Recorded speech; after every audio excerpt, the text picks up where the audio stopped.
Love podcasts, ain't nonsense, the Politics Joe podcast, ladies and gentlemen! Woo! Yes! Yes! I think that's the first affirmative loud noise Ava's made on the podcast. That's what I want. We were talking about MPs doing their, go off, Queen. Exactly. That's what I want to bitch. see. So when, the next time James Cleverly gets up and says things like, we're raising the salary threshold to 40 grand for anyone who wants to immigrate here. I want, Jonathan Gullis to be like, yes! You can't clap, but you can do that. Yeah. Ed Campbell, the golden boy. Hello. How are you? Good, thank you. How are you doing? Great. Excellent. Surviving. Thriving, in fact. As always. Unreal. Ava Santina, the Capital Trade journalist. Good afternoon. Good afternoon. How are you? Great. How are you? Good. Very well, thanks. Yes. Fresh off your 2 days of big broadcasting. Oh, yeah. Always. Always fresh off the back of that. And feeling slightly under the weather as well, actually. I've had an abortive migraine this morning. So, That's what Ollie's diagnosed it as. yeah. Well, you think I'm having an aneurysm. I'm very much pro-choice when it comes to migraines. Okay, what does that mean? Because you described it as abortive. Right. Yeah, this is going to be a struggle, isn't it? Having to explain all the jokes. Also, nothing to do with his current state, just being around us. Just really grating and draining. No, I turned the lights on too quickly this morning. And I had got a visual aura. Do you have migraines? Do you understand what I'm talking never. about? Yeah. Touch wood. So I got a visual aura that sort of gradually, it's almost like a piece of slowly burning paper that sort of expands. You get a bigger and bigger blind spot. And Jesus. it's like Technicolor. Sort of like a Technicolor geometric pattern. And then after that, you either descend into a brain-splitting headache or the sort of liminal space which I inhabit now, which is sort of like the front of my face hurts, but it's not debilitating. Well, we'll leave listeners to be the judge of that. But See how you're in this liminal space? This could be your imagination. We might not be doing a podcast at the moment. It's like the Truman Show. You could just be hallucinating at the moment. How do you feel about that? terrible. This would be something fun. Jesus Christ. Hallucinations are going to be entertaining. I only ever had migraines when I was on the pill. And I used to say to the doctor... I've just started taking it, yeah. Yeah. But I used to say to the doctor, like, I'm getting migraines, and he'd be like, it's not connected to the pill. And I go, well, when I don't take it, I don't have migraines. And when I do take it, I do have them. And he'd be like, they are not connected. Correlation does not equal causation. No. But it turns out they're connected. I just have sort of deduced that they are connected. You know? Mm. I feel like we haven't properly interrogated the medical consequences of just relentlessly prescribing teenage girls the pill and being like, cool. Yeah. Well, I'm not a teenager. No. But Really? No, but seriously though. Mm. Oh, no, totally. Yeah. There was always a bit of a farce when it came, there was the big in-joke with all women about the blood clot rate for the COVID jab. And it'd be like, try progesterone. Have you heard of Yasmin? Or whenever you ask a man, or no, they suspended the male pill because the male participants were getting side effects from taking a male pill. Yeah, and you know what one of them was? Depression or something. Migraines. Fucking migraines. Ollie's an unwitting participant in the male pill. I need to stop taking the female pill. I think that's my problem. You're taking 10 a day. This progesterone is fucking with my head, man. You're addicted to opioids. Or you think you're addicted to opioids, you're addicted to estrogen. I'm not addicted to anything. I'm just in the matrix. This is hallucination. We've covered it. Sorry, yeah, of course. Please. Sick. How were both of your weekends? They were good. Really good. I went to the British Museum, which have become very relevant quite quickly. It's funny, actually, because 3 of the stories we've selected are about things that happened in London, but you weren't on either of the protests. You instead decided to visit the British Museum. Yes, I did. That is a Before. protest in itself, isn't it? No, because I You deliberately shielded your eyes when you got to the Elgin Marbles. I will not look upon them. I smashed up a lot of displays in an anti-colonial protest. Something It's a sick museum, though, isn't it? kind of silly I think they've done is there's a mummy there and they've labelled it Cleopatra. As if he still calls his mum mummy. So my mummy was there and My mummy actually wasn't, but I was with my daddy. So, Whoa. that was worse. And who is he? That's what I call Oli when he takes me to the British Museum. Can we see the Rosetta Stone, Daddy? Very good, Ed. Saddle up. We go on Saturday. But there's a mummy there belonging to someone called Cleopatra. When was the last time you called your mum, mummy? I do it as a joke to wind her up because I've always called her by her name, always. Yeah. And so I call her that to upset her. And it does every time. Does it work? Well, she's like, stop that. That's disgusting. I find it deeply unsettling. I think it's something you quite often notice is something that posh people do. Yeah, it's a really posh thing. Into adulthood, they continue to call them mummy and daddy. Yep. No. Yeah. Which I find very unsettling. Yeah, I've got a mum and a dad. Well, fucking lucky you. Yeah. Still married, not to brag. I'm the only one of us from a broken home, aren't I? Yeah, you can tell. Yeah. I'm actually remarkably well adjusted, I think. Yeah. Yeah. Oh, can I conclude my mummy? Yeah, thing? please. So, the embalmed corpse of an Egyptian ruler was there, and it was labelled Cleopatra. But what they did not make clear that's not Cleopatra; it's a different one. But there's nothing there to suggest that. It's funny that Ed's gone to the British Museum and he thinks this is the greatest injustice that he witnessed whilst he was there. I felt misinformed. The greatest injustice that you witnessed while at the British Museum was you couldn't find any marbles. Yeah, no, this is... Listeners, how old were you when you found out the Elgin Marbles were not little balls from the north of Scotland? I found out when I was with my dad standing in front of the Elgin Marbles, and I asked, so where are they? Which was... I felt very silly. And if you don't know, I then asked quite a lot of people on Saturday night. They also didn't know that. They thought... So where the fuck were you on Saturday night?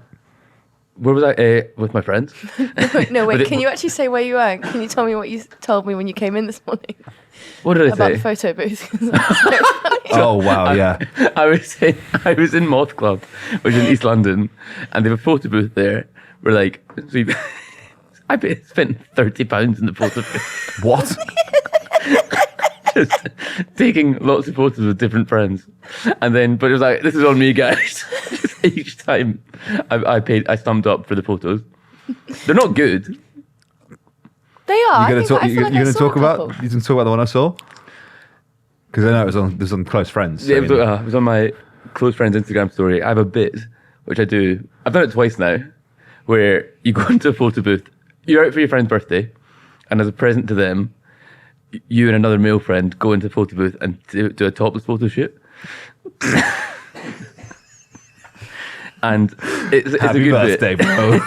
It's a good bit. The first time I did it, me and my friend Murray did it, and what we didn't realise was that that particular photo booth, that model, displays the images on the outside of the photo booth. So A growing crowd has assembled. because I think it's something you're not allowed to do. I don't think you're supposed to take your top off in a club. So you go in topped, clothed, go into the photo booth, Derobe. quickly whip them off, photos, whip on. Nobody's got any idea the mischief you've just pulled, except when it's displayed on an LED screen. Above the dance floor. Exactly. That was my Saturday. But I spent 30 quid on photos. I once caught some stray homophobia at a photo booth. We all went into one. That's And- where it happened. Yeah. And the final photo, I got down on my knees so that you could just see like the top of my head in the photo, like in line with my friend's crotch. And we went out, and then like there was an attendant, and she was like, "That's disgusting." I was like, okay. I mean, it is kind of like, Yeah. maybe it offends comedies. Maybe it's unfair to describe that as homophobic, but Maybe she's just anti-public blowjob. yeah, what a fucking neek. Unique. I'm going to call it... Ava called me... Excuse me. Ava this morning I thought was quite anti-Scottish. Because I You complained... commit a racism. What did I do? I complained yesterday about... This was not a good budgeting weekend for me. My 30 quid on photo with photos. And then I paid £12 for pick and mix. Yes. Oh, yeah. And I was complaining about my error. Where were And you paying that much for pick and mix? Battersea Power Station and like the Christmas market. Just stupidly forgot. They've had your pants down, haven't they? Yeah, absolutely. But Ava said my complaint about the price of it was the most Scottish thing she's ever heard. Suggesting that we're all miserly. Oh, that old chestnut. Which I admit, I realise, having complained about the price of things twice on this podcast, I'm not helping that Yeah. image be dispelled. And also, but- you had complained about the price of things twice, like during a 5-minute conversation with me. Yeah, because of my most recent news. How was your weekend, Ollie? You were on the radio. Yeah, it was good, man. I thought we did some good shows. Yeah, talks about the anti-Semitism protest. Talks about Nigel Farage in the jungle. Sometimes I just like to reheat topics that we talk about on here and string them out for an hour of radio. You know, Yeah. Someone on the subreddit said, was like, they always make a point to listen to it on catch up, which is nice. that is nice. It's very nice, in fact. Yeah, I think it's a tough one because most of the people who are sort of our age, the way that they interact with LBC at that time in the morning is almost certainly because it's being played in an Uber that's taking them home after a night out. So they're not, I think, necessarily fully listening to what I'm saying. So it's nice to hear that people listen to it on catch up afterwards. You know, you could, if you're listening to this now, consider putting it on at your next afters. That was so insightful. Is that Rory Stewart? There's nothing quite. There's few things I find as unsettling. I'm thinking of a particular time actually driving across Blackheath at about 8 a.m. after an afters. The afters, you might say. You went to afters in Blackheath. No. I went to afters in East London. Oh, right, yeah. I live in South East London. Oh, so you were Yeah, coming across traversing yeah. Blackheath. It's a while ago now. It's like, where was it? Oliver Bonus? Like, Listening to LBC at that time in the morning and being like, oh, this is just fully the breakfast show. Yeah. Right? I should be having. It's equivalent. It's similar when you're walking home and you're walking past someone who's on their way to work. But now that I do the insane night shift at LBC, I now have the smugness of being the other person who's on his way into work, walking past people who are like head first into a flower pot or something. Tutting. Yeah. Well, I don't tut. I just call them a cunt. Kick their head in. Yeah, I just batter them and then go into the office. You come in sweaty. Like, Bloody knuckles. bloody knuckles. I watched someone get completely sparked out the other night. Really? Yeah. There's well, obviously there's like, you know, people are Leicester Square at that time in the morning. Leicester Square is a slightly weird place anyway. Hell. I think. Yeah, it's a pretty weird part of London. Just generally, there's like the M&M shop and where all of the trouble is. well, yeah, and then like a conglomerate of Riots every day at the M&M shop. People looting the M&M shop, turning the big cylinders, leaking them. zany. And yeah, like a conglomerate of like casinos and strip clubs. But there's a bar literally right next to Global. So and then usually kicks out about the time I'm walking through the front door. And yeah, there were two blokes fighting. And one of them just fucking one-bombed the other one. Oh. Jesus. Knocked him out clean. And the bloke went down like a sack of spuds. When I was in Leicester Square last, there was nearly a fight between two buskers. One was like, I think one was imposing on the other's patch. And they like squared up to each other for about 10 minutes.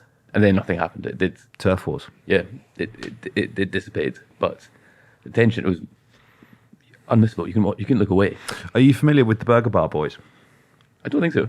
There's an interesting subplot in sort of West Midlands crime life. There was like a feud between who got the like one of the gangs ran burger vans and came from that. Really? Yeah. So the ice cream wars in Glasgow. Yeah, very similar Yeah. actually. Yeah. It was really dodgy around there during COVID. Remember, one of the producers got held up at knife point. Really? Yeah, well, there was no one there either, so you could really get away with it. God. That's how I got away Did with you? it. for being a No. for being a journalist or for like just random. Just a mugging. Yeah, just a mugging. Just a good old fashioned muggins. Yeah, he didn't need the knife. This guy would have handed it over. Like, you could just, can I have your phone? Yes. Yeah, I think it's the case with a lot of people, to be fair.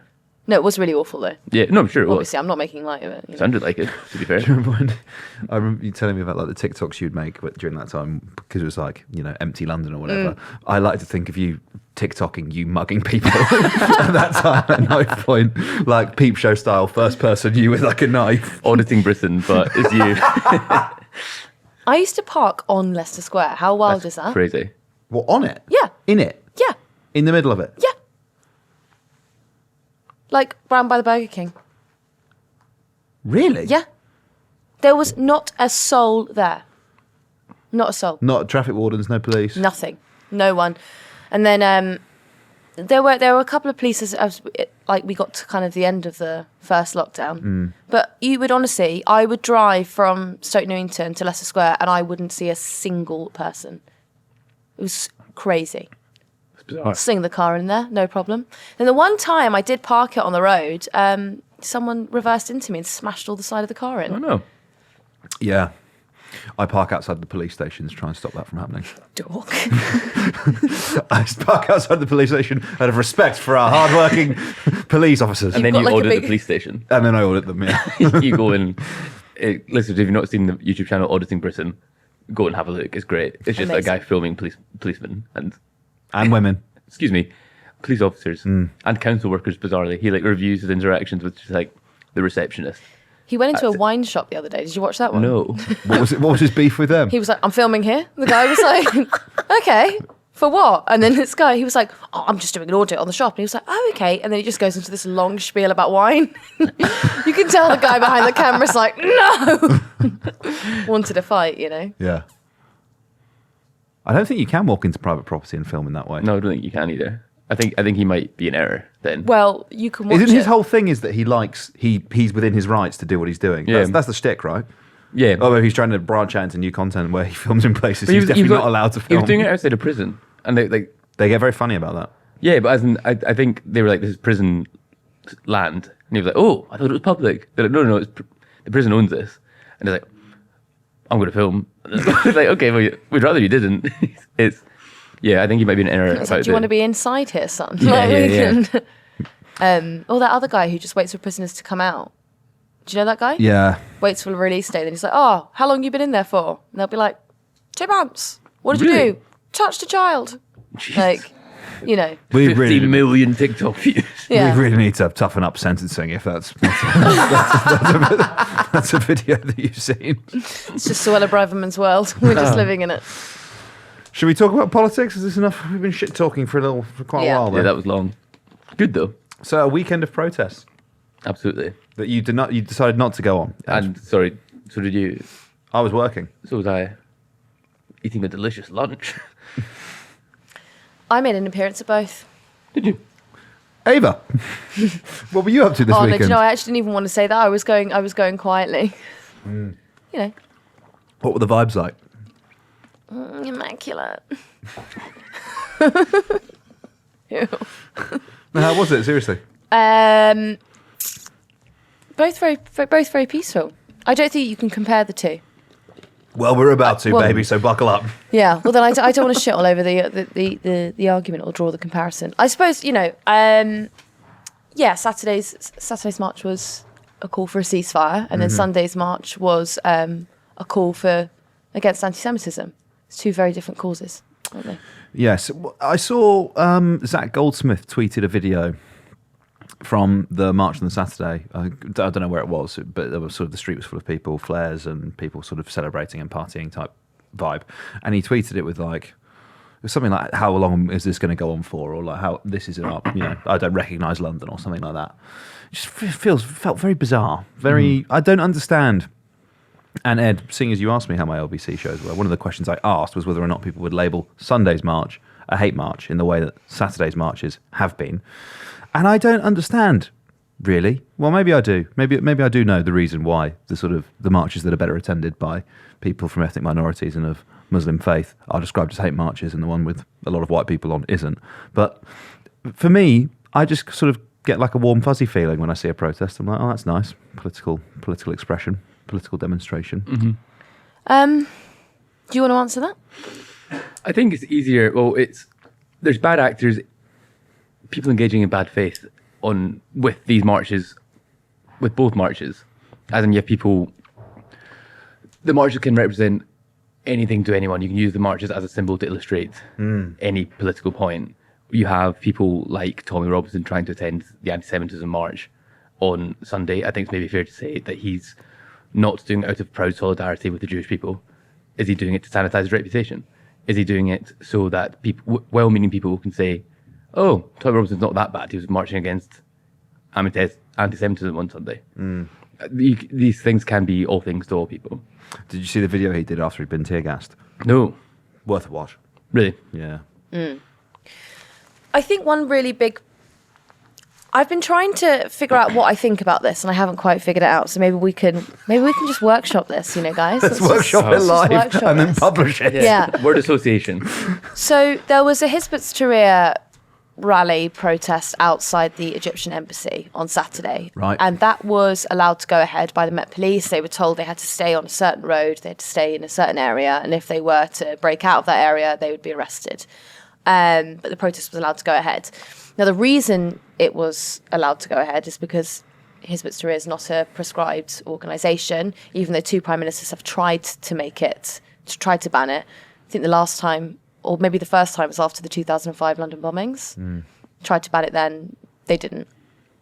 So obviously the Met Police can't deny them the opportunity to go and protest, even though objectively anyone looking at a group during the current febrile climate and what is going on in our cities with the rampant rise in Islamophobia, anti-Semitism, and just general tension. Yeah, got it here. 554 reports of anti-Semitic offences in London between the 1st of October and 1st of November. Huge. Compared with 44 in the same period last year. Equally, Islamophobic hate crime also on the rise. 220 offences in the same period compared to 78 last year. Massive.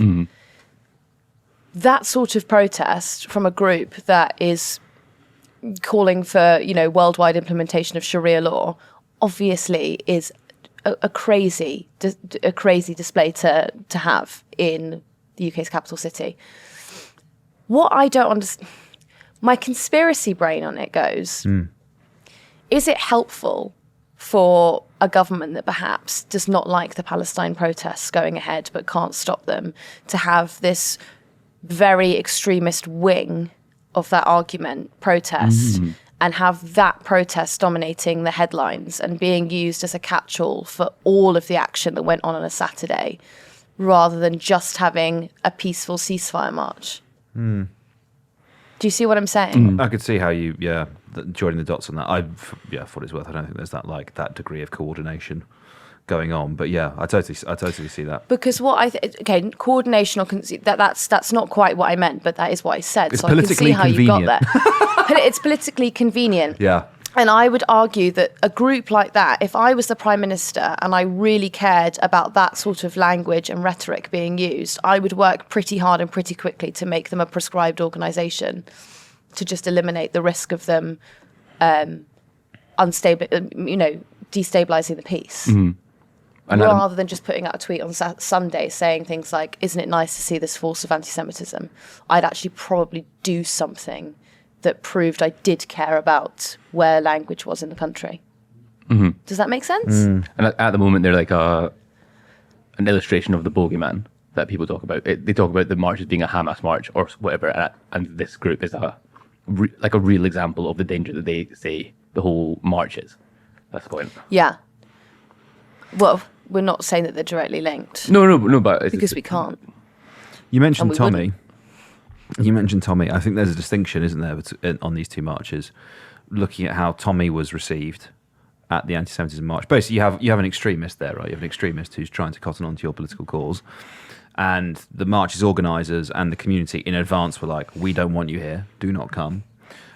He came anyway, and he was sort of booed off when he was led away by the police, and then eventually arrested. And I think there's possibly a lesson in that for people who are on these pro-Palestine demos who see people being anti-Semitic, carrying anti-Semitic placards, that it is possible to self-police these things. It is possible to say to someone, that is racism, and either you can put that placard in the bin and go home and read a book, or you're not a part of this demo. We don't want you here. I think there's a lesson there to be learned. At the weekend, I had a call on this point about like nuance and whether or not we call people out immediately for it. I had a call from this, objectively, I think, quite provocative person who said he was an Orthodox Jew living in America. His family's in London. But he said his only friend in Britain as a Jew was Tommy Robinson and the far right. And I said to him, "Oh, that's very interesting. You think the people that have swastikas tattooed on them and were doing Nazi salutes in Whitehall are your friends?" And And he was sort of like, well, it's only because there's no one else, everyone else is horrible to me. I feel like he's the only person who's standing up for me.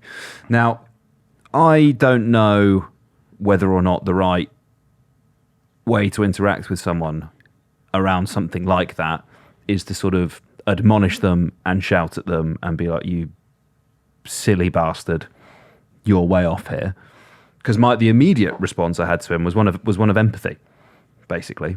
And he followed it up by saying, people on the left used to be the friends of the Jews. We're not anymore. And so I said to him, and so I apologized to him. And I was like, I'm sorry to hear that, mate, because, I'm someone who sort of identifies with that political tradition. And the fact that you feel that way, I think, is quite devastating. It's very hard to hear. Now, I think you can respond to people who are sort of being bigoted or identifying with bigotry in two ways. You can either shout at them, cancel them, whatever it is you want to do, or you can try and empathize with them and understand what it is they think and why they think it. And 9 times out of 10, I side with the latter. So if I see someone who let's say has an anti-Semitic sign, my decision would probably be to go over and speak to them, try and understand why they're using imagery like that, understand if they realize how offensive the thing they're doing is. And from that point, you can then move towards reconciliation, further understanding and education.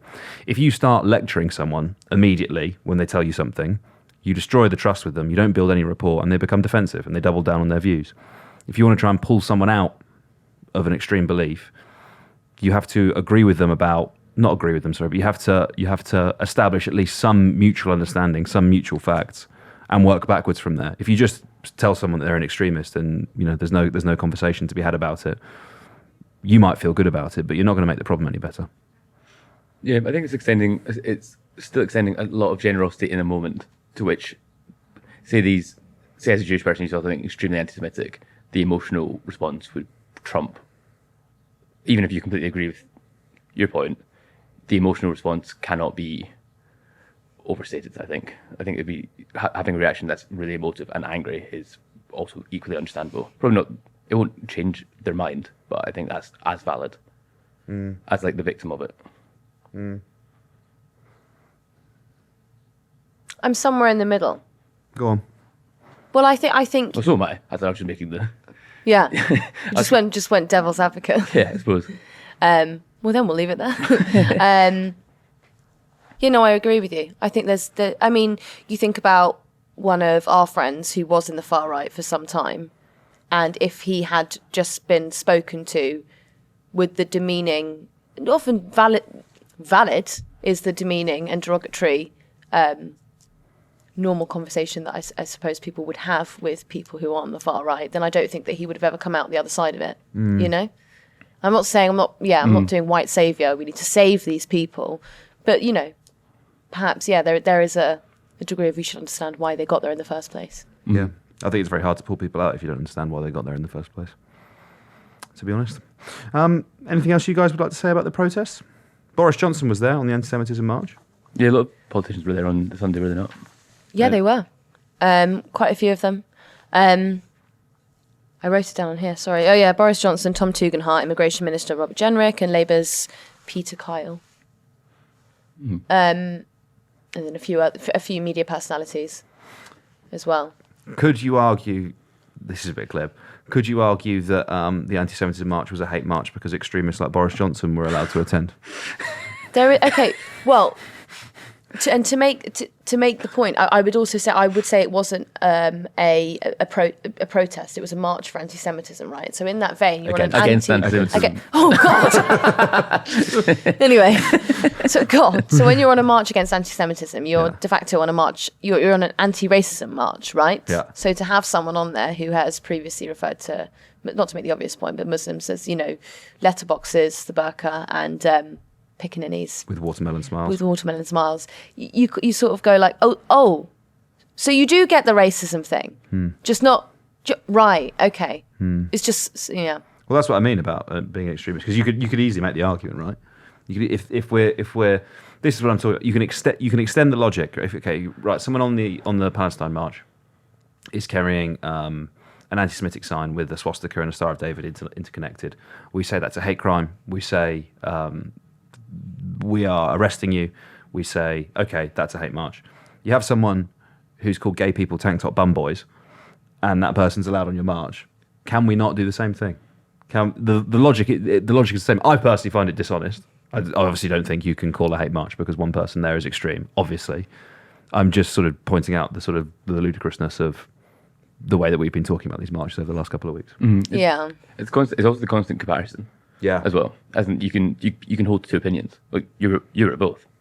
We're all, like, I think everyone wants peace in Palestine. A lot of people want peace in Palestine and are against anti-Semitism, and it should be common sense to have those two thoughts. Yeah, I think it's possible to be upset by the horrors of the terror attacks on October 7th and simultaneously be upset by the carpet bombing of Gaza. The two things don't mutually exclude each other. That gets into the footballification of politics that I think we haven't really talked about as a country yet. It's not. I'm not advocating. It's not a both-sidism argument. You can't pick a team. You're not picking Palestine or Israel and then going, full force with it. I guess that's where activism is at the moment. Is that you're so used for the last your whole life. There's a right side and a wrong side, and in this conflict, the lines are blurred. And I think people don't know how to deal with it. I think there's I think that's a much more recent phenomenon, to be honest with you. Yeah, of course, it's a much more recent phenomenon. It's in the last 6 weeks. Yeah. No. Sorry. No. I think you can trace it back to not necessarily being the only thing, but particularly during COVID and the death of George Floyd, and also then the debate around vaccines and lockdowns. And I think because people's lives were shriveled and shrunk to such an extent that there was basically sort of what was in their house and around them, and then national politics. And that was basically the two things that were going on in their lives. There's the pandemic, daily news conferences. You had the news and you had, what am I eating for dinner tonight? Will I go and sit on a park bench for an hour? That was where you were at. And so I don't think that can be overlooked in the case of when you're trying to analyse why what happened to George Floyd set the world on fire in such a way, because as is well documented, there have been many, many, many unjust police killings of black people in America. And for some reason, that one travelled all the way around the world and instigated political discourse, debates, policy changes even, in a way that others didn't. I think a huge part of it is the fact that everyone was stuck indoors looking at their phones. The mass media side of it was very potent. And I think since then, since the increasing sort of collectivism, sloganizing, people sticking up like political posters in their windows during that time as like one of the only ways they could sort of express themselves. It wasn't just posters as well. Do you remember? Thank you NHS and all that shit was in windows as well. I think from that time, people have had a much more reductive, tribal and simplified view of politics. And now it's very much a right and wrong. There's a defined right, there's a defined wrong in virtually every single political debate. And I will take one of those sides, bearing in mind that, politics for the last millennia has been about the fact that there is no right and wrong. There are competing views, philosophies, ideologies, and it's how they interact and intermingle with each other that you end up with something called government, democracy, or whatever other system of government you have. And I think it's certainly a more recent phenomenon that people are much more inclined to sort of pick a side. I think also, there's a big social pressure now to be seen to be posting things on social media about that's how other people gauge your interaction, how much you care about something is whether or not you've posted something on social media, regardless of whether you've marched, regardless of whether you've donated. There is like a silence is violence sentiment to a lot of the discourse around Palestine and Israel. Which I think it's like a lot. One of my favourite things to see online is when someone I don't know, take your pick. Someone fairly big online will post about something, and they'll get people quote tweeting and replying and being like, "Well, you had nothing to say when X happened." The expectation that you should be constantly posting, it's your job to be fully plugged into the discourse entirely. You must be online at all times, commenting on everything at all times. And if you haven't, it's because you're either dishonest, you don't care about a certain cause, etc. It could just be that you fucking went for a walk and you didn't have your phone on you. Do you know what I mean? But people, the kind of parasocial relationships people form with these influencers, and then also demanding and expecting that everyone talk about something at all times. It's very revealing, I think. Yeah, I was watching a travel journalist do this. Really? Yeah. Normally reviews 5-star hotels in Mauritius or the Maldives. What It's a like- fucking gig, by the way. Yeah, what a fucking gig. And then on her close friend's story, it was like, you're silent. If you're silent, you're complicit. I was like, oh, I feel pretty fucking silent there on your close friends. You know? You don't want to let it interact with your day job. Yeah, you work with her for a pretty big publication. Put it Wow. on there, hun. Yeah, God. Like, Ed, we've just received your dispatch from Mauritius. Why is the headline Mr. Netanyahu, put down your arms? I write for my jacuzzi. Yes, editor. It's the scoop for the front page tomorrow morning. I think it's also a lot of, cynically, it's a lot of posting to get positive reinforcement from other people whose...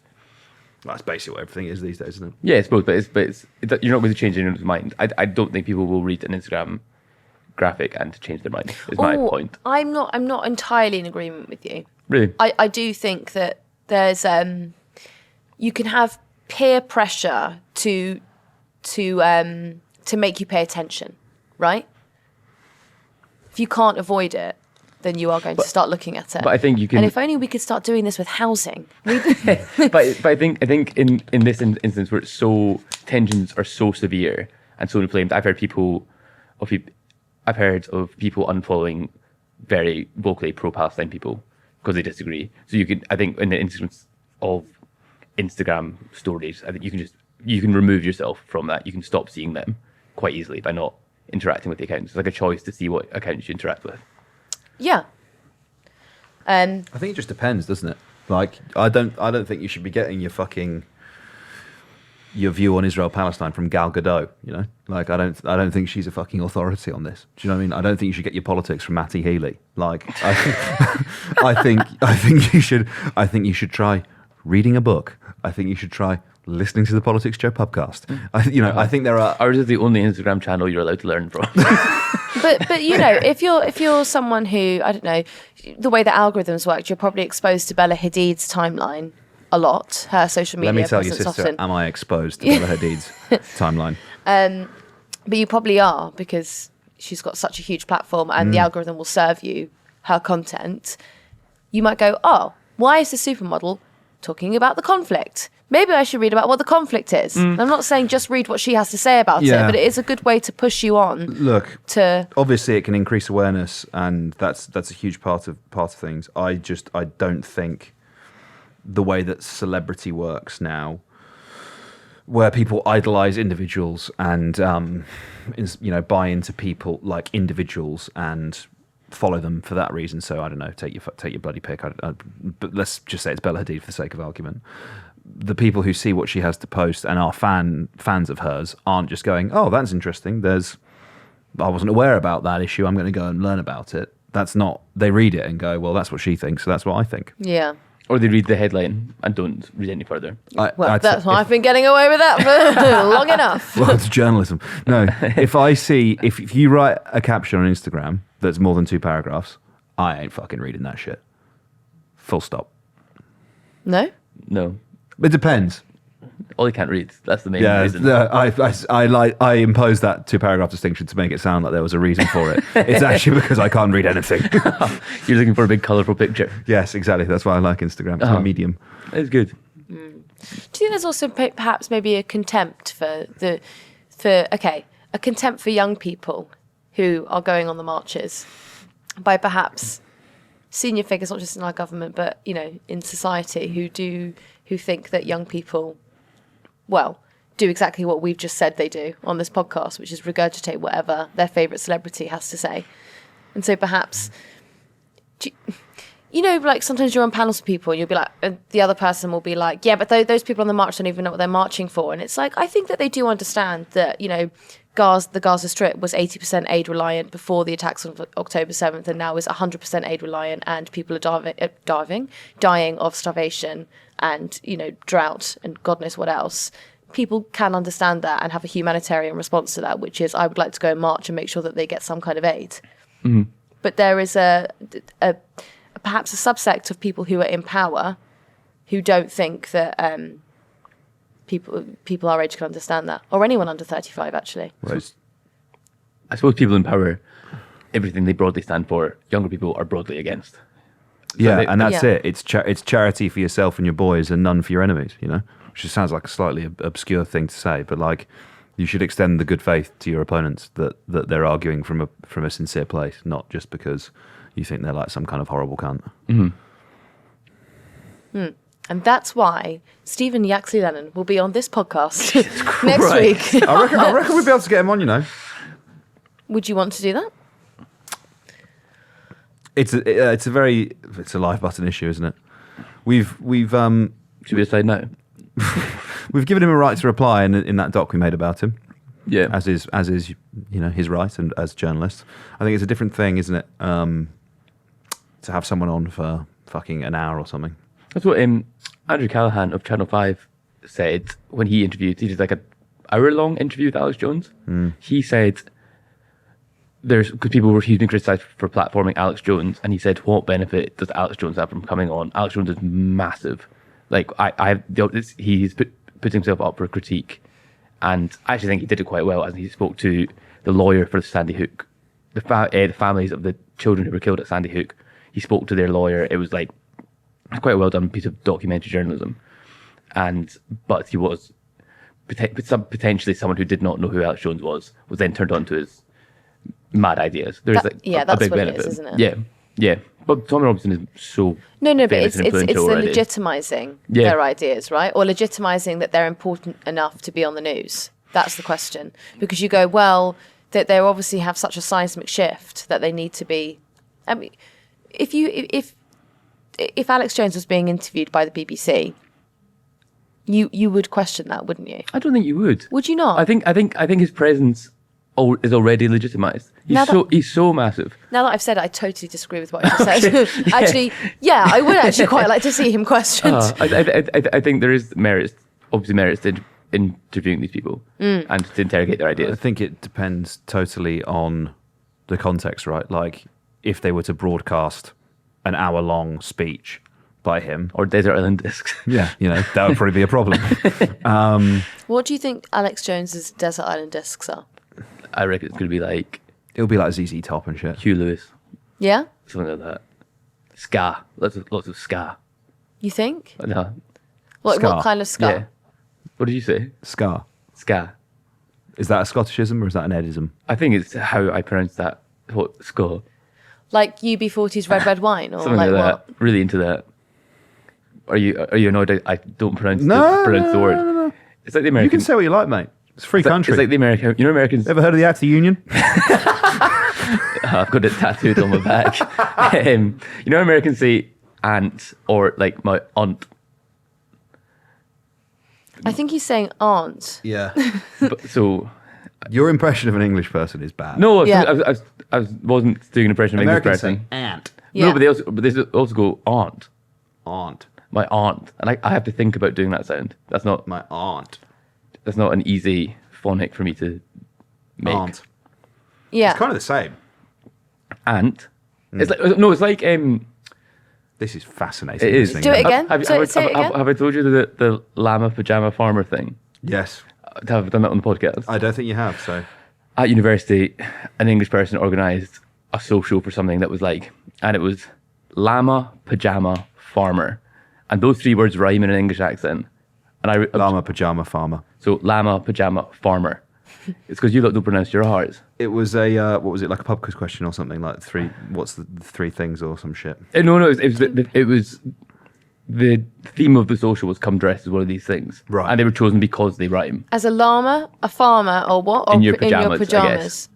Well, that doesn't sound like a Did brilliant you theme. wear a sexy little negligee? Yes, I was I came Boris as mum's. Jesus Christ. Thank you, mummy. It fits perfectly. Mummy. I came dressed as a tractor, but I objected to That's none of those three things. farmer. I didn't go. Actually, that's the long and short of it. I wasn't there. So you got dressed as a tractor and didn't go. No, so I did that anyway. In protest at the fact that llama, pajama, and farmer don't rhyme in a Scottish accent? Because I objected because we were at university in Edinburgh. I thought it was culturally insensitive. But also, you went to. Fucking hell. Wait, the People get brief offended was over anything these days, don't they? the brief was llama, pajama, farmer, and you went as a tractor. I didn't go, Ava. Can I just say tractor doesn't rhyme with any of those? Sorry, three I words. also didn't go, so I was not dressed as a tractor. But you could go with a tractor because it's farmer themed. Right. Tractors go on farms. Well, that's sort of word association, isn't it? Oh, right, sorry. Because you could go, you could go Sorry, as I think- anything. What would you go as? Well, I could, llama? a farmer. I could go as Barack Obama.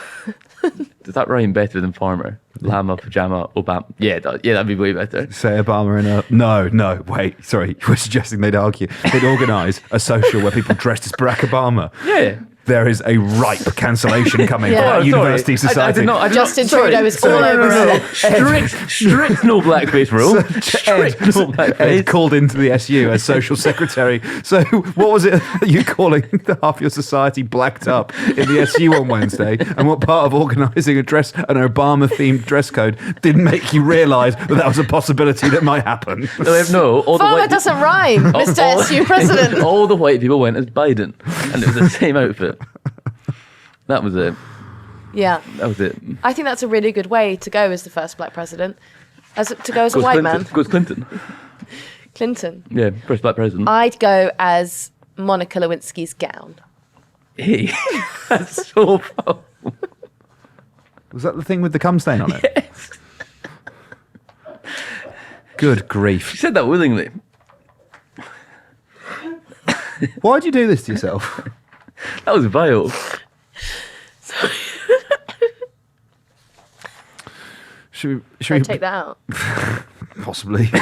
Yeah, probably. Should we circle back round to the Elgin Marbles? It's a Beyonce lyric. That was the joke. Oh, is it? Yeah, yeah. What's the Beyonce lyric? He Monica Lewinsky'd all on my gown.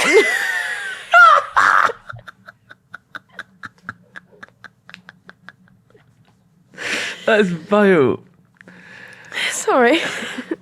I think we should cancel Beyonce for that. Ed thinks babies are made when mummies and daddies do a special hug. What are you talking about? Ollie told me in confidence that he's a virgin.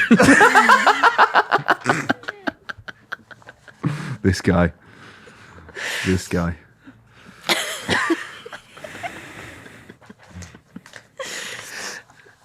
Ollie's dream woman is Monica Lewinsky. Could you say purple burglar alarm?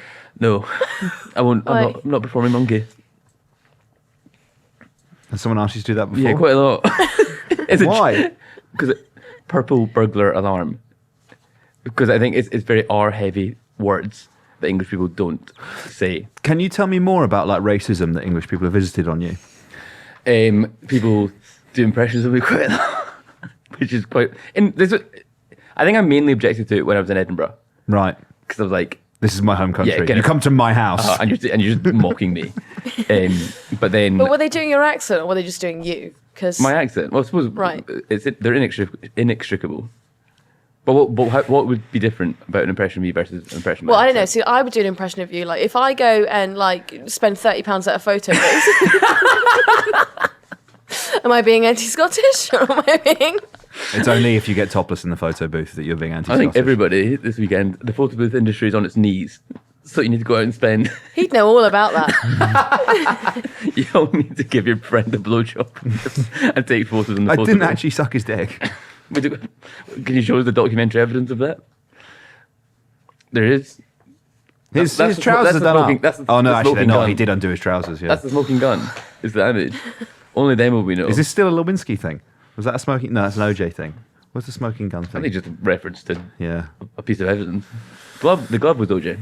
The glove. Yeah. If the glove fits, you must acquit. If the glove doesn't fit, you must acquit.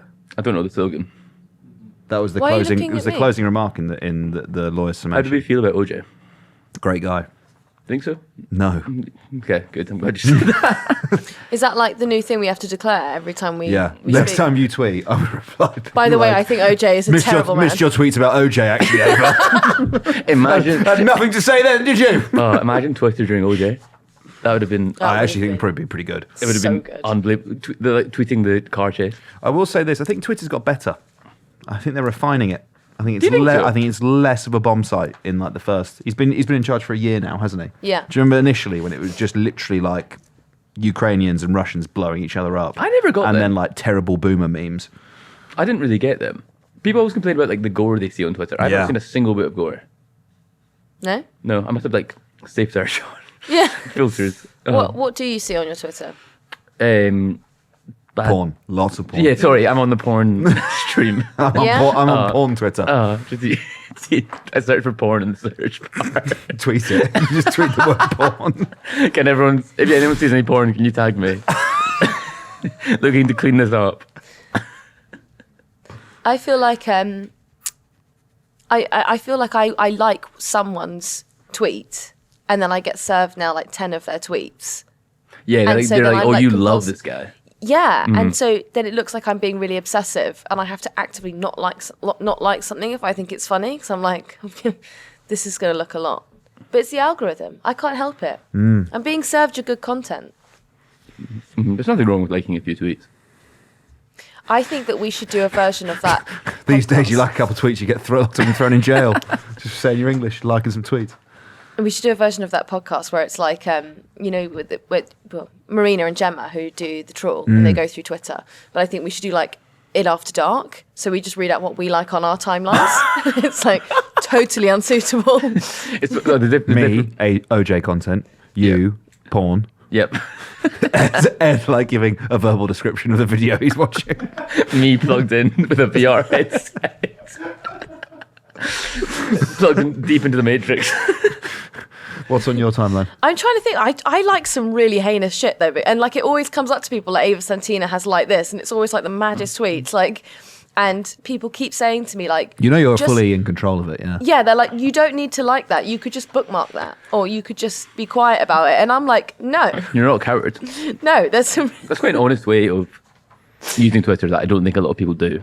Because the video people like on TikTok and YouTube and stuff, because you don't have a public facing profile. Yeah, you can be on it. Yeah. Honest. I mainly like things about like scenarios where women look nuts. Like What? this one really made. If I read out a tweet, it's not funny. Okay. Well, sorry, audience. We're going to finish the podcast and then we'll listen. We'll find out what the tweet is and we'll laugh about it. I think we're going to have to draw a line under it. I think we've been going for about an hour and we've spoken broadly about absolutely nothing. Are we not doing the marbles? I think we've been going for about an hour. What should we do about the marbles? Well, we've got to cut out like 10 whole minutes in this. Should we We've got. should we ring up Greece now and negotiate? What you've got Mitsotakis' number, have you? Yes. Uh-huh. Okay. Bluff. Go on. Fucking- I don't know to lie. yeah. I've got a rep of and Zanti's number. How long have we been going for? Yeah. Oh, fuck that, yeah. So you didn't realise you were looking at the Elgin Marbles. So the argument goes, what's the big fucking fuss about? Once I realised, I thought, these are beautiful bits of sculpture, but I can't wait to get to see the Elgin Marbles. But no, they are beautiful, and you do understand the objection to them not being in Athens, because of like there's various arguments about Lord Elgin brought them back from Athens with like he'd been given permission by an Ottoman authority, and the legality of that is now questioned because. No, not to take it back, to just size it up. But then also And then he looted it. I think he was given permission to take some stuff. Yeah, but like bits that are broken off. Yeah, and he was like, "I'll break this bad boy off." Yeah. Oh, it's all down. And so Greece, now fully independent, thankfully, from the wrath of the Ottoman Empire, rejects that legality. I actually believe that Greece should be under the Ottoman yoke. Do you think so? What is do you think there's a guy who wants to bring back the Ottoman Empire? Oh, certainly. Yeah, 100%. Wait until you What's his argument? Wait until you hear about Mustafa Kemal. Wait until you hear about Ataturk. So are we pro-Ottoman on this podcast? I was just saying that to be pedantic because you keep doing your fucking I'm a melee guy. Oh, okay. And so I was taking the piss out of you by being like, I think Greece should be under the Ottoman yoke. What's the pro-melee? Pro the Pro-Ottoman, Ottoman. yeah. Against Greek independence. Always. Yeah. But they... Unless Yanis Varoufakis is involved. In which case, full dictatorship. You can make him the Sultan. That's something to consider. So there's something I hadn't thought about that actually. I'll have to revisit my plans for Greece. He's in the EU. Someone made the point that Britain having the Elgin Marbles is like someone else having Stonehenge and just having fucking They can have yoinked it. Like, honestly, all it does is slow down that motorway. And I will never get it. I'll never get it. How did it get there? Who's to say it is ours? They stole it from the Ottomans. Them stones look really suspicious. Suspiciously similar to that temple that's been ripped apart to take the marbles out. It was Lord Elgin's ancestor. And none of us are allowed to get close enough to Stonehenge to work out if it's not from the from Imagine a someone temple. tipped it over. Stonehenge. That'd be the most unbelievable Look, mate, bit I of- know you've been going to the gym, but fucking, have you seen the size of the thing? They weigh like 20 fucking tons, man. Yes, you can bring a bulldozer. I'm just saying, imagine. Do you not believe in the power of imagination? That's not what you said, though, is it? You said, imagine if someone pushed them over. I didn't that's say- not I the didn't same say as- with their hands. That's not the same as being like, Well, with oh, them, yeah, with well, their that face. bulldozer. What do you, oh. No, that's different, though, isn't it? That's knocking it down. Okay, sorry. Be precise with your language, Edward. Okay, ignore my previous bit. Do you know, though, no one knows how they got the stones there. No, that's the point. And how do they know that was us? It must mean somebody. Excuse me? I don't know that. What do you mean? As in people? Homo sapiens? The I just English? swallowed the top of the lid of that. Jesus Christ. What should we do about the Elgin Marbles? Give them back to Greece, obviously. The British Museum have suggested a kind of a loan scheme where they get also Player stuff, swap. but they get stuff that has never been displayed in Britain from Yeah. Greece, which is real. Greek people, if you're listening, don't fall for it again. Don't let him pull this shit on you again. Fucking, and also there's going to be a British wallet inspector going around everyone in Greece. Because I tell you what, under EU regulation, they really need to have their wallets inspected, and also we're going to sell them London Bridge. Wallet inspector, that's really funny. Thank you. I'm with them all of the way, right? All of the way, particularly, Lord Byron, turn of the 19th century, with him the most, and the parliamentarians who were upset about it at the time. The one argument I don't agree with is when the Greek, it was the Prime Minister, wasn't it? He was on Sunday. Yeah. It was Prime Minister. He was saying that it would, not having that side of the marble on there was compromising the structure of the temple. Now, I don't buy that because it's been there for 200 years and it hasn't fallen over. But it's only been like that for 200 years. Yeah. Yeah. So you're saying if it's to weather another 6,000 years, It might fall over it at some could point. fall over. But I wouldn't want that. arguably, that's the argument for Stonehenge, really. What is? Something. Listeners, extrapolate from that thought what you will. Do you follow any of those like sort of like far right vector accounts that just are like a marble bust, I know what you mean. and yeah. then they'll tweet like a sculpture and say, "Man is not capable of producing this anymore." I Which think- way, Western man? And then what would you show them to argue against that? The sphere. That's not a bad argument. That's a triumph of engineering. I think that's probably a very good art. I think that's exactly what they've got a problem with, to be honest with you. Yeah. They don't like that stuff. What about a series of the Archers? They'd probably quite like that. I love the arch. Really? Yeah. What would I show him to convince him? Your Twitter timeline. Just someone getting absolutely railed on Twitter. I'd just be like, you seen this, brother? Oh! You know them titties are made of marble. Look at these ones. Wake up! Marble doesn't bounce. What that thing do? What them marbles do, son? Is that thing real, Venus? Dude, David's got such a tiny dick. Look at this.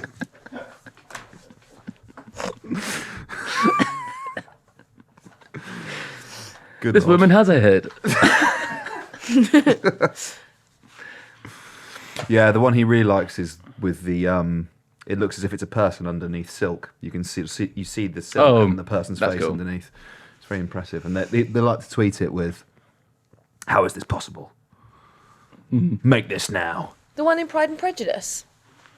I don't know. I have no idea. Never seen it. Really? Yeah. Oh. See all this stuff in the British Museum, or a lot of it. It's just a personal collection of just random explorers from, or agents of empire from the 18th century. Would you call them explorers? Would I? Would you call them thieves? So that's why I changed my language. I'm being precise, like you it's- said. It's interesting. I just finished interviewing Tim Peake from Filtered over there, and the shit he was talking about. What did he take? Space. What did he plunder? Nothing. They're actually I asked them. They're very particular about what you're allowed to put in the rocket when you go to and from the space station. A gun. They couldn't believe. Let's make this Just got my interesting. Glock. I'm in charge of the space station. Just on the moon, like. There's what every so often they send up a gun just to see what happens. It's a test of human nature. Because I was kind of sat there thinking, like, oh, you're one of the last great explorers. You know, you've literally been to the frontier of human knowledge. He was talking about growing organs in no gravity because it's much easier to grow them because at sea level with gravity they collapse in on themselves. They don't grow properly. So you grow them up there apparently, or you grow protein crystals up there as Like well. bodily organs? Or... Yeah, human organs. Yeah. They haven't got a factory up there. They're doing research, but the research would indicate that in microgravity conditions, it's far easier. So in the future, they might have an organ farm in space and then ship them down for transplants. Anyway, I thought, well, you're clearly at the forefront of human thought and progress, and we don't really have people like that anymore, do we? We have Hardest Geezer. Yeah, we have Hardest Geezer. We don't have a Lord Elgin. There was something from it was Lad Baby isn't releasing this year. So. so that's human. The collapse of British man encapsulated. There was a dish in the British Museum that had been given to somebody by a Polynesian king, and there was a caveat. They were like, and it was a gift from the king. It's like, well, there's no way to prove it was a gift. Like, you could take anything and say it was a gift. You could say the Elgin Marbles were a gift. I quite like that only one thing was labelled gift. That's like... This is fine. They gave it to us willingly. Quite a lot of posh people have donated stuff to those museums, you know. Yeah, personal collections of things. You I don't guess- need that many sarcophaguses. It's a good way to launder I believe it's your sarcophagi. possessions, isn't it? Because if you've got... Don't do that again. I'm sorry, I was doing it that way. I made a face at you. For your pedantism. Were you on him when he did that? Did he? Have you got him on tape pulling a face at me? No, I didn't see it. They're all recorded though. Yeah, no, I know they are. I'll be reviewing that footage after. How offensive. Ava, I'm sure you had something insightful to say. Oh, I said it's not very interesting. How unlike you. That's so nasty. No, I'm being serious. I'm being mean about him. Oh. No, oh. I was being like, Okay, it's unlike you. let me get into this you're, bit. You're usually so serious and insightful, and Ed's terrible. Is Right, what- is nice. what that's the bit right now. I'm trying to So- bully him, not you. Ava could so- never so say the- marble doesn't bounce. So the, You just don't have that in you. right. Okay. So are you saying I don't have any tits? Is that?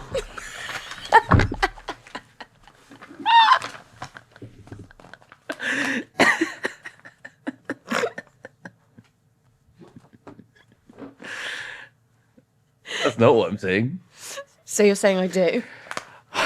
I'm just going to withdraw. Right. I might quit the podcast, is that all right?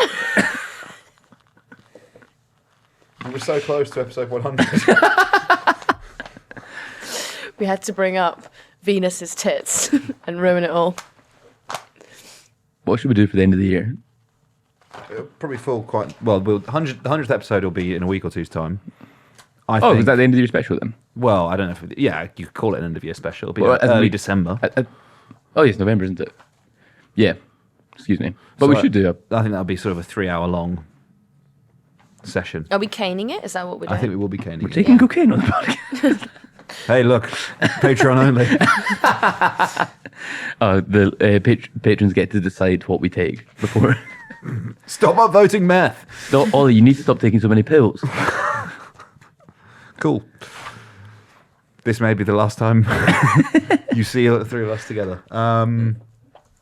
Any bits of housekeeping? Anything you want to announce? Subscribe to the subreddit. Yep. Maybe send this episode to a friend. See if they like it. Watch all the other content on the PoliticsJOE YouTube channel. This is like if I told you that everyone in the audience had a microchip implanted in them, and you could send us subliminal messaging. This is what you'd be doing. There's a great video on the YouTube channel from 3 months ago that I presented that I'd recommend you watch. And also, my PayPal is... Everyone should send me £5 because I need it to buy more photo booth images for this weekend. That's my plans. I will be at Mod Club in the photo booth. If anyone wants to meet up. You're in there like a permanent meet and greet. Shirt off. You're really making it sound like you're cruising. I was paying for the photos to like buy time. Just you, shirtless, in a photo booth, being asked if you're from a band. Isn't that what happened? Someone asked if I was in a band on Saturday. And I said, no, I'm on a YouTube channel. I went, oh, cool. I hadn't heard of the band. What band do they think you were in? I don't know. He looked like quite like Slipknot. a metal, yeah. He looked like a metal head. I think he was a part of a local scene. We should really finish this episode. Yeah, probably. I know. What the hell? Why are we still going? Thank you very much for listening. We'll see you on the next one. Bye-bye.